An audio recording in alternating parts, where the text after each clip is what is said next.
haven't changed much to me since the iPhone 8. I know the iPhone 10 was cool, whatever, but I don't know the difference between the iPhone 9, the iPhone 10, the iPhone 7. I really don't know the difference, man. So, Bears, what just happened? What was released recently? We have the iPhone 12, right? Uh-huh.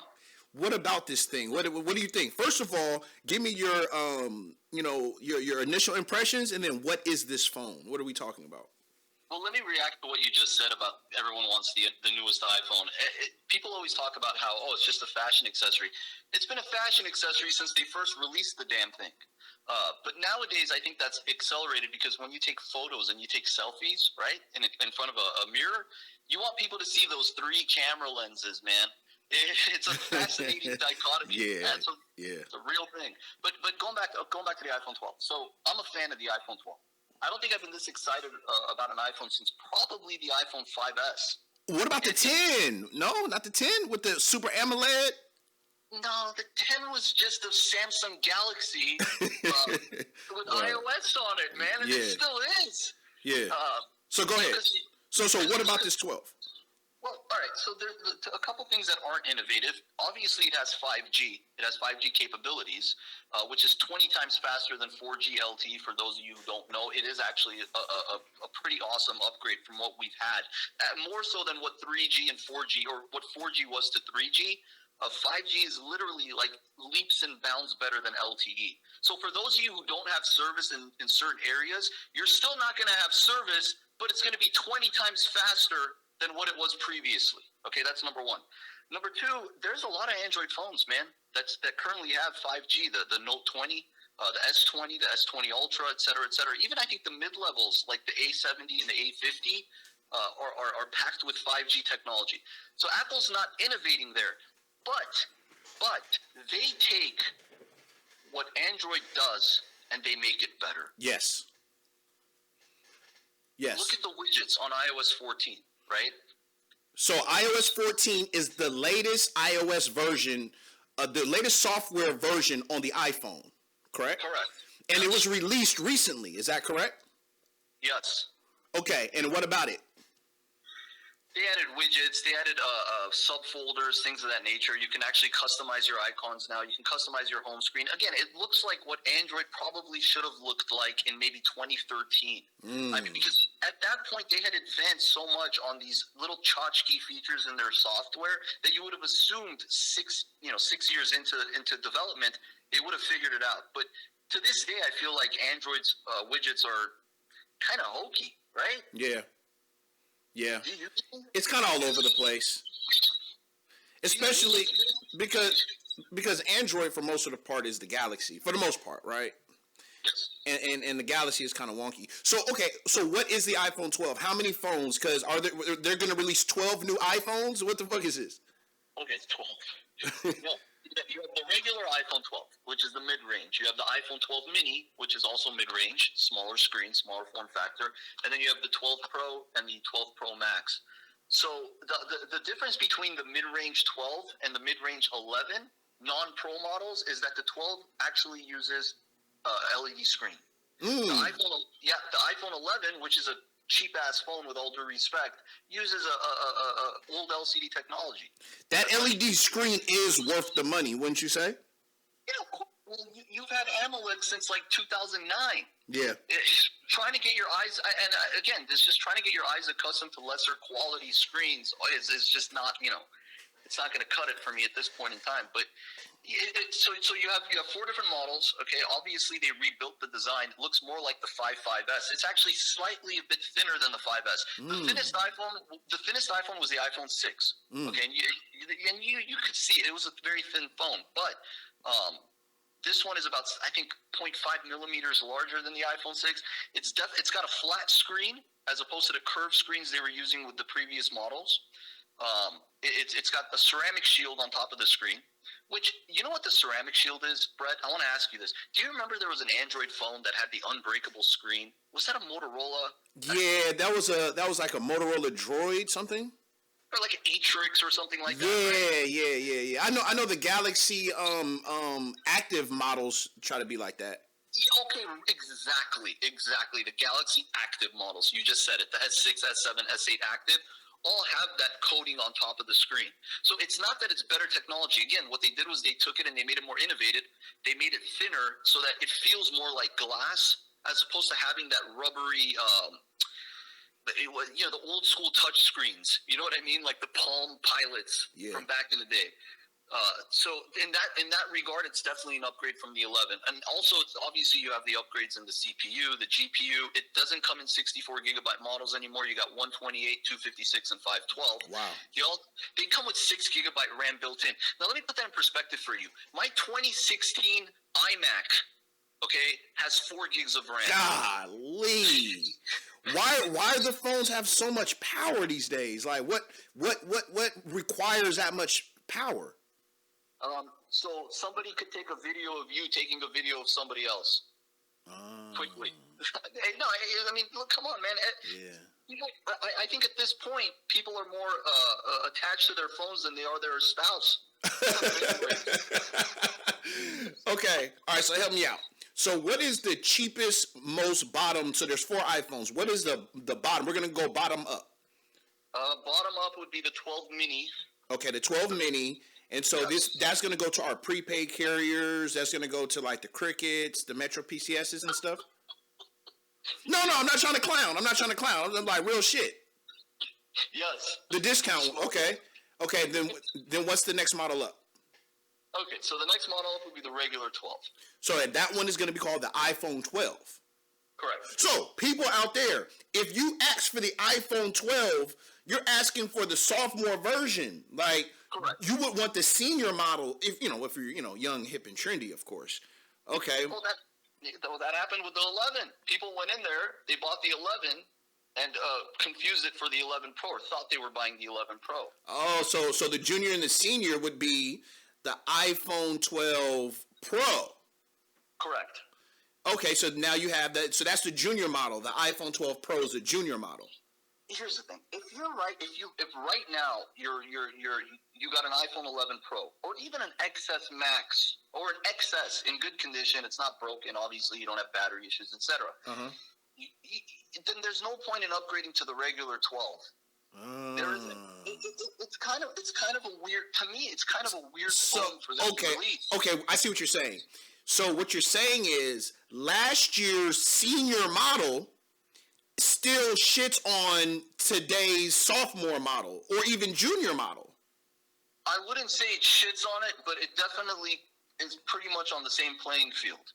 Okay, it's like the Lakers and the Clippers. Well, not the Clippers. Not quite. Not quite the Clippers, but okay. Yeah. So now talk to me about the junior and the senior models.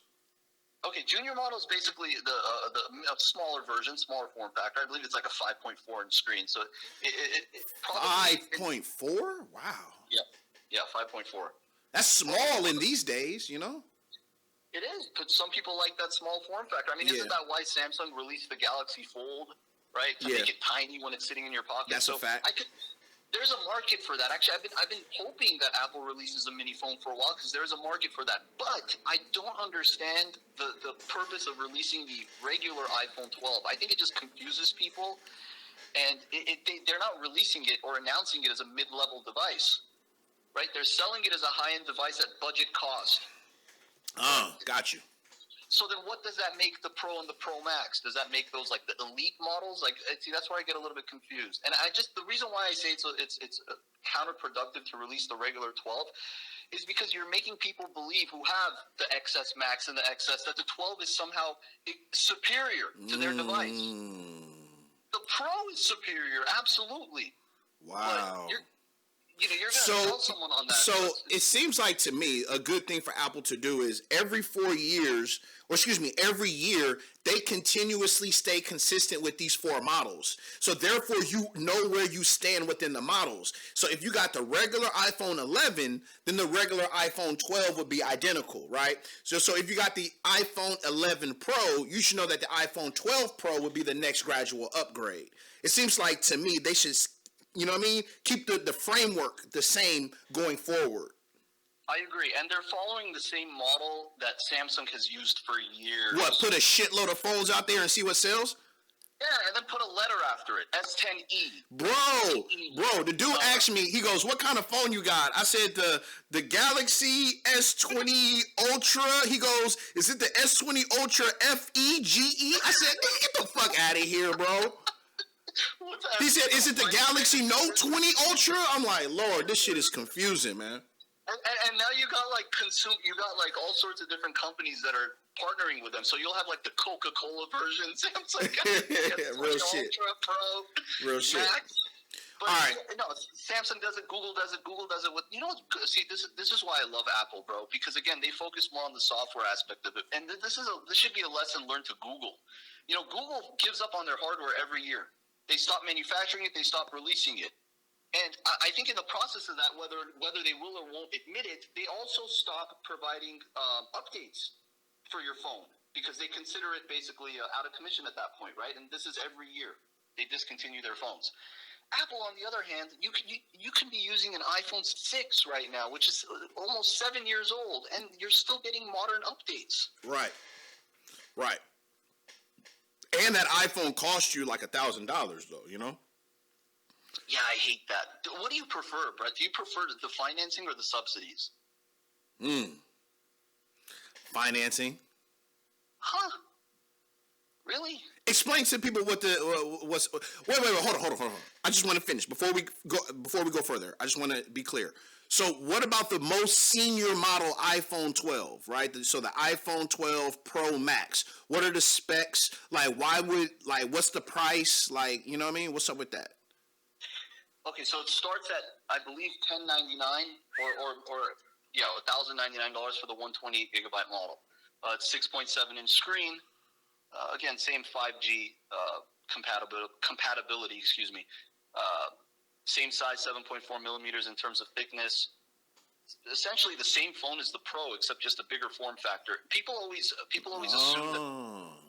People assume that the Max has a better camera than the regular Pro model, but it doesn't. It's actually the exact same camera module. So these phones are identical except for the size. That's really all it is. The Pro and the Pro Max, the difference is the size. And the difference between the Pro and the other one is the LED screen. Correct. Now, look, here's the thing. And some chipsets. You got to understand something, bro. Like, people always want to compare devices and compare Samsungs to iPhones and things of that nature, right? The Ultra, the 20 Note Ultra, and the iPhone 12, whatever. Here's the difference, is that Apple has app support that Android doesn't. They've never quite been able to grasp that market. It's strange to me because the phone is now based mainly now on the applications you're able to run on it, correct? Yes. If I was just able to text and call you from my phone, then I'd still be using an iPhone 4, bro. Right. Now here's the thing, and here's what Apple does best is they take the software, right, and in advance they've already built their hardware to coincide seamlessly with said software. Now that you add 5G to the mix, picture a world where all you need to do for transactions, for getting into certain locations, whatever the case may be, you scan your phone. That's it. And it's an immediate response, an immediate reaction. People nowadays are using their phones and they're so quick. They're on TikTok, they're on Snapchat, they're on Instagram. They want to post these things immediately. You see a trending tweet, you want to post something immediately. You want it to go viral. That's the purpose of why people post these things. They think their content's unique and they want it up on social media immediately. So people want the ability to do that in an instant. Wow. And that's what you get with the iPhone 12. That is why I am so impressed with it, because it's the first phone that Apple has released in a long time that's actually ahead of the curve and not behind it. Yes. Trying to catch up. Yes. They were always playing catch up behind the technology of the Galaxy specifically. Absolutely. This form factor, it low-key kind of, like you say, it looked like the iPhone 5 or something. Yeah, it's the same. Well, except this one is glass, so it does have the glass back, but it does have the metal housing that the iPhone 5S used. Wireless charging. Magnetic back. That's foolproof. Oh, so that's good. That's good for covers and accessories. Car mounts, accessories, covers. Let's say you're somewhere and you want to leave your phone somewhere, right? Like you could just build magnetic boards. to where your phone goes on it. You identify it as your phone through your watch. Wow. Right? So this is the type of sync capability that they're building. And of course, now you have car manufacturers, Tesla and things of that nature, that build certain features based on, the devices that people are using. And generally, especially the iPhone. Especially the iPhone, yes. Like your Peloton hooks up with the iPhone. That's one of the iPhone is the mainstream phone. You know what I mean? Yeah, you get ragged on if you post a tweet that says Twitter for Android. Oh, he's using Android. Like that's it's because you can go into any corner store and buy an Android prepaid phone. Yeah, not all Androids are the same. They're not. Absolutely not. And Samsung users, lifelong Samsung users, or even lifelong Google users, because I still think the Pixel is the best phone if you want a productivity tool. But Pixel owners are just a different type of breed. Yeah, same with nerds. Samsung Galaxy. Yeah. Nerds. The Galaxy is for like the people who they want a high end phone but don't want an Apple phone. You know what I mean? Yeah, they don't want to. They want to be different. Everyone they're going out with has an iPhone. They're all FaceTiming each other. And then here comes this one guy. He wants to join the group chat. Right. He's got to make everyone go green. Yeah. But you notice that Galaxy now has that feature where you can Galaxy to Galaxy people on data. It's kind of like their version of iMessage. Well, I got that with you. I'm on a Pixel, and I message you, and I know you're on a. What are you on right now? What are you using? I'm on the S20 Ultra. Oh, really? That's right. You have the S20 Ultra. Okay. Yeah, I was about to get the Surface Duo, but that shit was buggy, bro. That shit was buggy. That shit was too. That shit was like a Motorola Atrix. And then I was gonna get the I'm thinking about getting the Galaxy Z Fold 2 though. Like no lie to you. That's a nice phone, man. The Galaxy Z Fold is a beautiful device. I actually think the Duo is nice if it didn't look like it was running Android ice cream sandwich on it, man.